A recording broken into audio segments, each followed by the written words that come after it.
Hello dear students, अपना पिछले video में काम चल रहा था एप्लीकेशन ऑफ मैक्सवेल इक्वेशन, जिसमें दो एप्लीकेशन कर लिए थे। एक एप्लीकेशन में आज इस वीडियो में करने की कोशिश कर रहा हूं, और तीसरा जो एप्लीकेशन है वो एप्लीकेशन है कि मैक्सवेल समीकरणों का उपयोग करते हुए जूल थॉमसन गुणांक आप किस प्रकार से प्राप्त करते हो। तो थर्ड जो एप्लीकेशन है वो अपना ये है जूल थॉमसन प्रसरण। इसका जो डिटेल अध्ययन है वो नेक्स्ट यूनिट के अंदर होगा।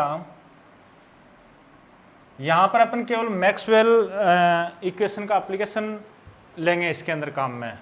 आपने लिखा जूल थॉमसन प्रसरण या फिर बोलेंगे जूल थॉमसन एक्सपेंशन।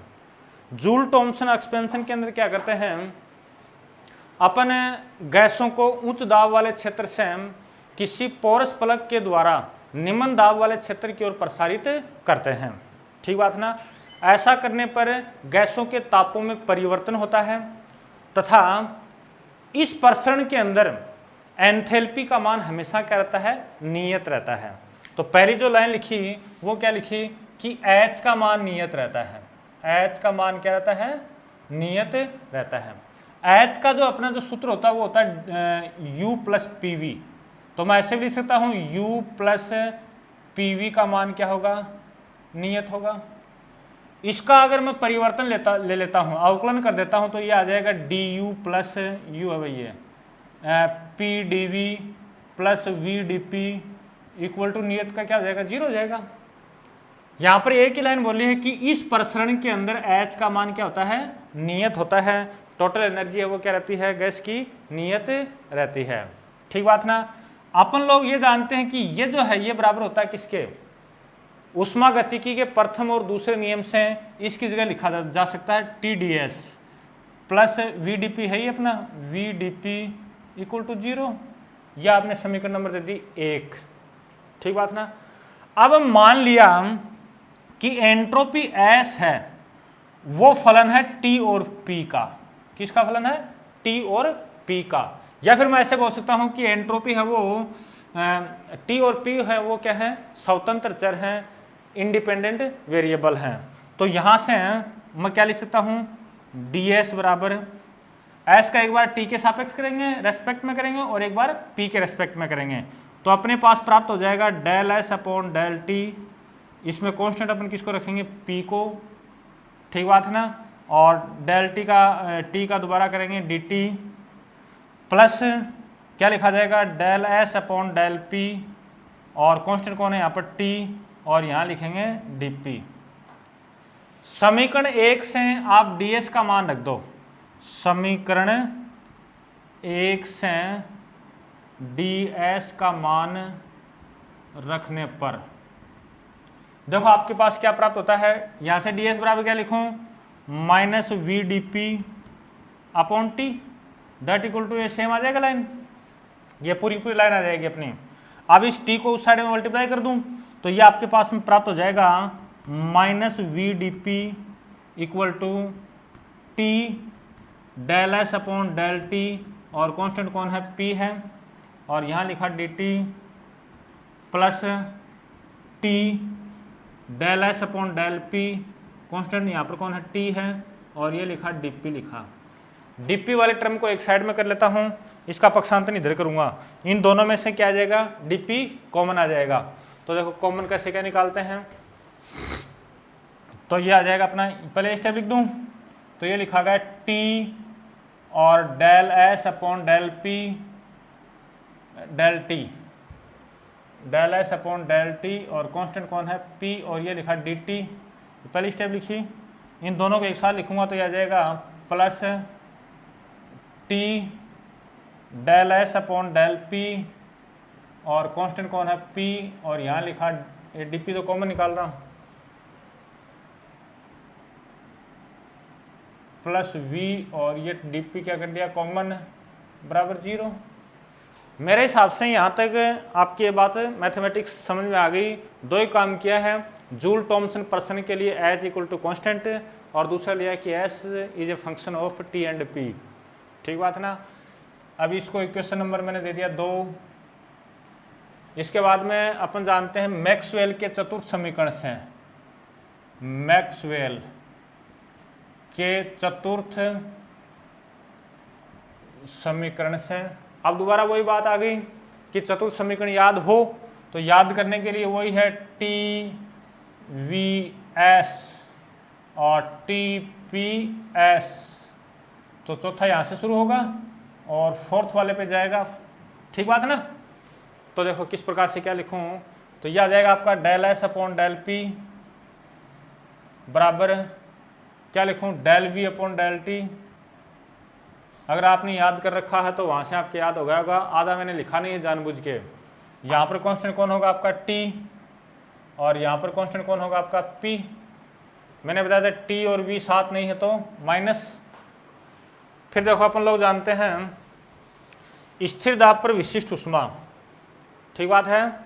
स्थिर दाब पर विशिष्ट ऊष्मा को नोटेशन के रूप में लिखते हैं सीपी, और सीपी इक्वल टू क्या होता है, एक मोल के लिए del Q upon del T, और कांस्टेंट कौन है पी, पी कांस्टेंट है यहाँ पर। Del Q upon del T की जगह टी डी एस लिख सकता हूँ, तो यह आ जाएगा T del S upon del T, और कांस्टेंट कौन है पी है। ये दोनों मान समीकरण 2 में रखने पर, ये मान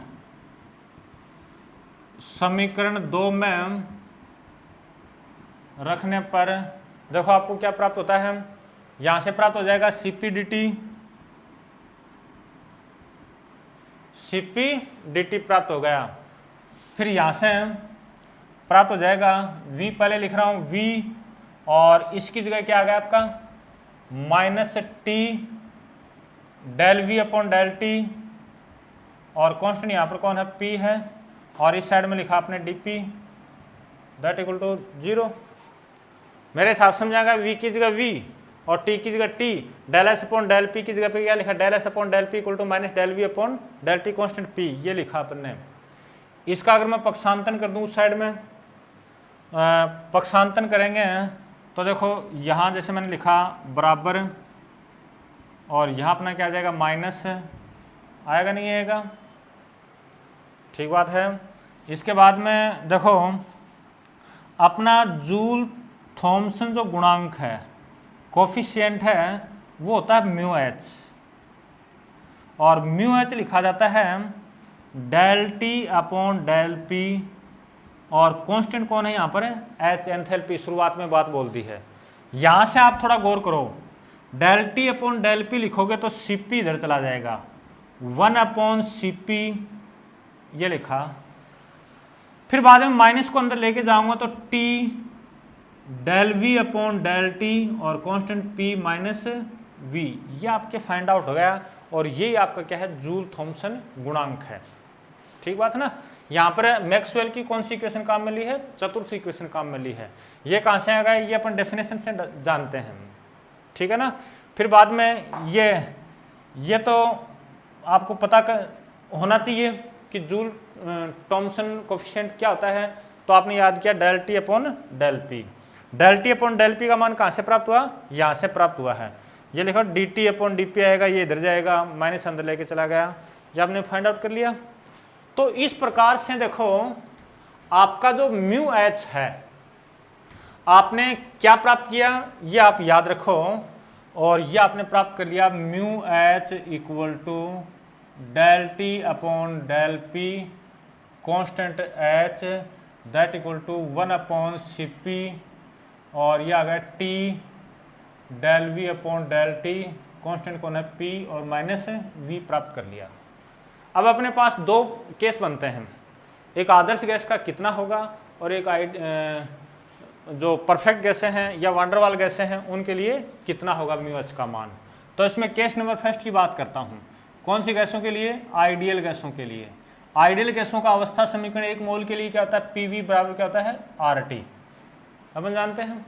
इसके अंदर हमेशा अपन क्या करेंगे, इसकी वैल्यू निकालेंगे, और इसका अर्थ क्या है कि टी के रेस्पेक्ट में तो आपको डिफ्रेंशिएट करना है, और पी को क्या रखना है, कांस्टेंट रखना है।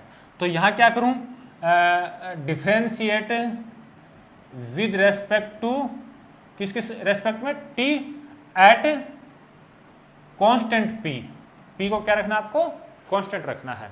तो देखो यहाँ से आ जाएगा, पी को कांस्टेंट रखा तो ये बाहर आ गया, और del V upon del T, और ये कांस्टेंट है, आर और टी का क्या होगा आपका 1। यहीं से देखो आपको प्राप्त होगा del V upon del T, और कांस्टेंट कौन है, पी है, और ये आ गया आपका R upon P, R upon P आ गया। आर अपॉन पी का मान यहां से रखूंगा तो ये आ जाएगा आपका वी अपॉन टी आ जाएगा, ठीक बात ना। अच्छा, तो ये वैल्यू अगर मैं म्यू एच के अंदर रखता हूं तो म्यू एच इक्वल टू आ जाएगा 1 अपॉन सी पी, यहां से लिखा जाएगा टी और v upon T minus V, ये इससे कैंसिल और ये इससे कैंसिल, आपका प्राप्त क्या हो गया, 0 प्राप्त हो गया। म्यू एच का मान 0 प्राप्त होने का मतलब है कि आपका मान del T upon del P का मान भी 0 प्राप्त हुआ, और इसका अर्थ आपका ये है कि टी आपका क्या है, कांस्टेंट हो गया, टी आपका क्या हो गया, कांस्टेंट हो गया, ठीक है। तो देखो आप इसको ऐसे बोल सकते हो कि जूल थॉम्सन प्रसरण के अंदर, एक्सपेंशन के अंदर आदर्श गैसों का किसी प्रकार का टेम्परेचर में कोई परिवर्तन नहीं होता है। यानी अगर पोरस स्पॉट में से आप पोरस प्लग में से अगर गुजारोगे आदर्श गैस को तो टेम्परेचर वेरिएशन 0 होगा। इसके बाद में सेकंड नंबर आता है जो वांडरवाल गैसें हैं या फिर बोल दे वास्तविक गैसें हैं। वास्तविक गैसों के लिए जो अवस्था समीकरण है वो आपने याद कर रखा P A upon V square, और ये आपने याद किया V minus B equal to R T 1 मोल के लिए। अब वही बात है, मेरे को निकालना del V upon del T है कांस्टेंट पी पर। तो देखो मैं आपको यहाँ पे सलाह दूंगा कि ये वैल्यू आप यहाँ पे डायरेक्ट याद रखो, क्योंकि इसके अंदर ये कैलकुलेशन आपको याद करना कोई जरूरी नहीं है। हालांकि वो बात अलग है कि ये same line unit number next के अंदर अपने काम में आएंगी, तो वो मैं यहीं बता देता हूँ, आगे अपन दोबारा कर लेंगे। तो del V upon del T निकालने के लिए मैं इसको ऐसे लिखूंगा P plus A upon V square equal to आपका आ गया R T upon V minus B. वही काम दोबारा करें, del V upon del T constant P, तो देखो यहां से करेंगे पी का तो हो गया 0 क्योंकि पी कांस्टेंट है, इसका करेंगे तो ये आपके पास आ जाएगा -2a अपॉन वी क्यूब आ गया, और v का करूंगा तो ये आ गया del V upon del T, और कांस्टेंट कौन है, p है।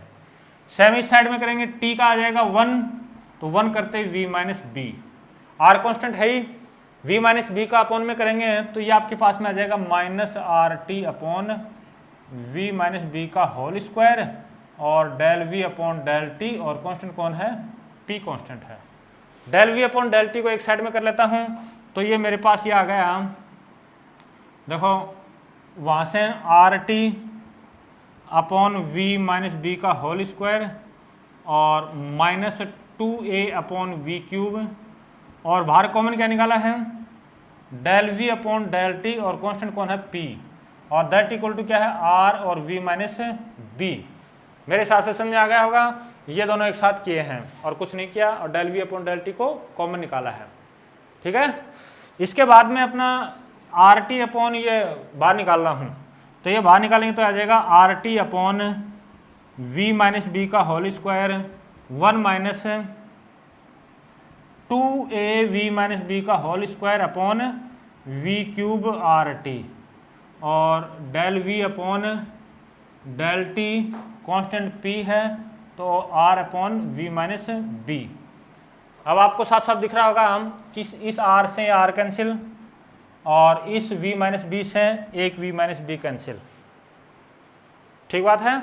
अब इसी को देखो मैं ऐसे लिख सकता हूँ, इन दोनों को एक साथ लिख रहा हूँ, तो ये लिखा यहाँ पे t बचा हुआ है t, और ये आ गया आपका del V upon del T, constant कौन है, p, बराबर v माइनस बी यहाँ जाएगा तो ये लिखा ऊपर v माइनस बी, ये नीचे जाएगा तो 1 minus 2a V minus B का होल स्क्वायर, और नीचे लिखा V cube R T, V cube R T लिखा। मेरे हिसाब से इतनी बात आपके समझ आ गई होगी। ये टी साइड में क्यों छोड़ा, ये साथ सेम स्टेप आ रही है इसलिए इसको छोड़ दिया। इसके बाद में यहाँ पर अपन लोग जानते भी हैं और थोड़ा ध्यान भी देना है कि आपका जो b का मान है वो v से बहुत कम होता है, स्मॉल b का मान है वो v से बहुत ही कम होता है। तो ऐसी स्थिति में v माइनस बी है वो लगभग किसका आ जाएगा, अगर इसका स्क्वायर करूंगा तो लगभग किसका आ जाएगा, वी स्क्वायर के बराबर आ जाएगा। ठीक बात ना। तो आप यहां से थोड़ा देखो, ये वी स्क्वायर और ये वी क्यूब, इन दोनों को काटेंगे तो यहां पर क्या बच गया, वी बचेगा। ठीक है, तो देखो ये आ गया आपका T del V upon del T, और ये लिखा कांस्टेंट पी इक्वल टू आपके पास में आ गया v माइनस बी अपॉन, नीचे आ गया 1 minus 2a upon V R T, ये आ गया। मैं पहले बोल चुका हूं ये सेम लाइनें आगे नेक्स्ट यूनिट के अंदर काम में आएंगी, यहां पर आप डायरेक्ट लिख के भी काम निकाल सकते हो। ठीक है, यहां पे लिखा v माइनस बी तो ये है ही, और ये ऊपर जाएगा तो क्या आ जाएगा 1 माइनस 2a और वी आर टी की पावर माइनस 1। अब देखो अपने पास में एक बाइनोमियल थ्योरम का कथन याद होगा आपके, 1 प्लस एक्स की पावर n है वो लगभग किसके बराबर होता है, 1 प्लस एन एक्स होता है। कब, जब x का मान 1 से बहुत ज्यादा हो x का मान 1 से बहुत ज्यादा हो।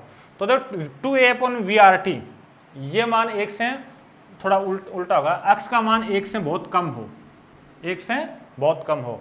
2a upon V R T है वो 1 से बहुत कम है, तो वो ये मैं यहाँ पर काम में लेता हूँ। तो ये आपके पास आ जाएगा v माइनस बी और 1 plus 2a upon V R T, यह आ जाएगा। इनको मल्टीप्लाई करो, मल्टीप्लाई करेंगे तो ये आ जाएगा v minus B plus 2a upon R T और minus 2ab upon V R T. Again a और b छोटी राशियां हैं, और ये और भी छोटी राशियां जाए तो इसको आप छोड़ सकते हो, और छोड़ोगे तो ये प्राप्त हो जाएगा आपका v minus B plus 2a upon R T, 2a upon R T. ये किसके बराबर आया है, ये बराबर आया है t del v upon del T constant p। यह मान इसके अंदर रखेंगे हम, यह मान कौन सा, यह मान म्यू एच में रखने पर आपके पास देखो क्या आएगा, म्यू एच बराबर del T upon del P constant H, ये तो है ही है 1 अपॉन सी पी। ये आ गया आपका v minus B plus 2a R T, और ये माइनस v, इस v से v क्या हो गया आपका कैंसिल हो गया, और इस प्रकार से आप का इक्वेशन प्राप्त हो जाता है। ये प्राप्त हो गया 1 अपॉन सी पी और 2a R T minus B.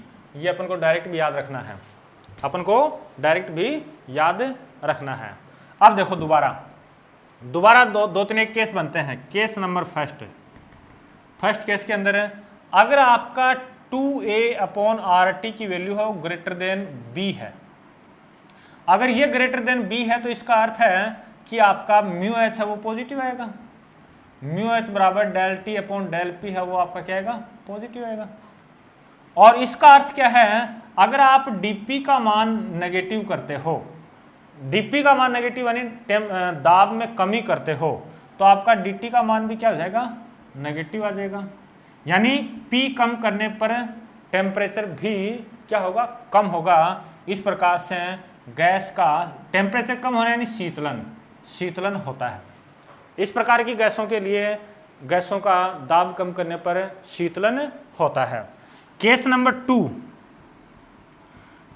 To के अंदर अगर आपका 2a अपॉन आर टी है वो लेस देन b हो जाए, लेस देन b होने का मतलब है यहां से आपका म्यू एच है वो क्या आ जाएगा, ऋणात्मक आ जाएगा, यानी del T upon del P है वो आपका नेगेटिव आ जाएगा। और ये नेगेटिव कब प्राप्त होगा, जब आप dp तो सपोज करो आप नेगेटिव कर रहे हो यानी दाब में कमी कर रहे हो, तो ये नेगेटिव तो ये पॉजिटिव होगा, और ये पॉजिटिव तो ये नेगेटिव होगा, यानी dt आपका क्या आ जाएगा, पॉजिटिव। ये उल्टा हो गया। इसका अर्थ क्या है, अगर दाब में कमी करते हो तो टेम्परेचर में क्या होती है, वृद्धि होती है। तो इस प्रकार की गैसों के लिए उन गैसों का क्या होता है, तापन होता है, टेम्परेचर इंक्रीज होता है। केस नंबर थर्ड और बढ़िया जो है, अगर ये दोनों बराबर हो जाएं 2a upon R T equal to B हो जाए तो आपका del T upon del P है वो जीरो आ जाएगा। Del T upon del P zero कब होगा? जब आपका टी क्या हो? कांस्टेंट हो। यानी आप कह सकते हो इस केस के अंदर न तो गैस का तापमान होगा, टेम्परेचर इंक्रीज होगा, और न टेम्परेचर कम होगा। ठीक बात ना? इस समीकरण से अपन T प्राप्त कर सकते हैं, T बराबर 2A अपॉन आर बी, और इस ताप को टेम्परेचर ऑफ इन्वर्सन बोलते हैं, टेम्परेचर ऑफ इन्वर्सन। इसका अर्थ है टेम्परेचर ऑफ इन्वर्सन का अर्थ क्या? देखो, अगर किसी गैस का प्रारंभिक टेम्परेचर, प्रारंभिक ताप इस उत्क्रमण ताप से कम होता है तभी जाके उसका शीतलन होगा, अदरवाइज उसका शीतलन नहीं होगा, उसका तापन होगा। अगर किसी, जैसे सपोज करो ये आपका प्राप्त होगा, जैसे हाइड्रोजन की बात करूं, हाइड्रोजन के लिए ये आपका होता है 80 डिग्री सेल्सियस माइनस में। अगर जैसे रूम टेम्परेचर की बात करें तो रूम टेम्परेचर अपन लेते हैं 27 डिग्री सेल्सियस लेते हैं, तो वो है वो इससे ज़्यादा हो जाएगा। अगर तो इस कारण अगर हाइड्रोजन को आप प्रसारित करते हो तो उसका टेम्परेचर घटेगा नहीं, टेम्परेचर बढ़ेगा। दोबारा रिपीट कर रहा हूँ इस लाइन को, अगर किसी गैस के लिए प्रारंभिक ताप इस ताप से कम होता है तभी उसका क्या होता है? शीतलन होता है, अदरवाइज उसका शीतलन नहीं होता, उसका क्या होता है? तापन होता है, उसके टेम्परेचर में इंक्रीज होता है। क्वेश्चन ये बनता है कि रूम टेम्परेचर पर हाइड्रोजन का शीतलन क्यों नहीं होता? तो आप केवल इतनी बात बोलोगे क्योंकि हाइड्रोजन का व्युत्क्रमण ताप है वो -80 डिग्री सेल्सियस है। -80 डिग्री सेल्सियस रूम टेम्परेचर से बहुत ही कम है। अगर -80 डिग्री सेल्सियस से हाइड्रोजन का प्रारंभिक ताप कम करोगे तभी जाके उसका शीतलन होगा, अदरवाइज शीतलन नहीं होगा। Thank you.